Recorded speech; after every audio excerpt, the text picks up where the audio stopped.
Bago tinawag na Pilipinas, walang iisang pangalan ang lupaing ito.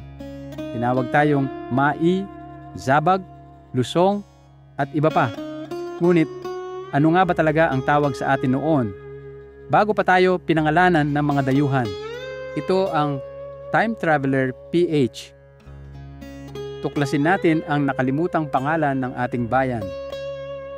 Ayon sa mga tala ng mga Tsino, noong taong 982 AD, may isang mayamang lugar sa Timog Silangang Asya na tinatawag nilang Mai. Naniniwala ang mga scholar na ito ay ang Mindoro. Dito nila nakuha ang mga kandila, bulak, perlas at balat ng pagong. Patunay na noon pa lang, abala na sa kalakalan ang ating mga ninuno. Tinawag din ng mga Arabe at taga-India ang ilang bahagi ng kapuluan bilang Zabag, ibig sabihin lupain ng ginto.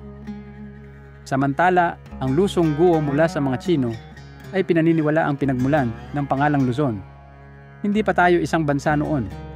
May kanya-kanyang pamahalaan at wika ang bawat pulo. Tondo, Butuan, Sugbu, Maguindanao, Sulu.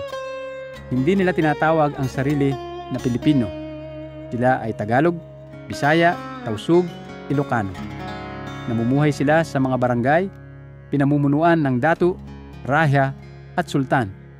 Noong 1543, isang Kastilang mandaragat na si Ruy Lopez de Villalobos ang unang gumamit ng pangalang Las Islas Filipinas bilang parangal kay Prinsipe Felipe ng Espanya.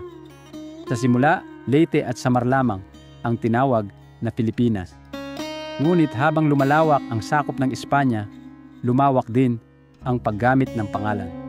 Doon nagsimula ang isang banyagang pangalan na ginamit upang pagkakilanlan sa buong kapuluan.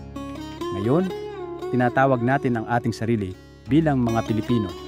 Ngunit, bago dumating ang Espanya, tayo ay isang bayang may maraming ngalan, mayaman sa kultura, wika at kasaysayan. At dito sa Time Traveler PH, muling bubuksan ang mga kwento ng ating nakaraan upang mas maintindihan ang ating pagkatao ngayon. Huwag kalimutang mag-subscribe at magkomento.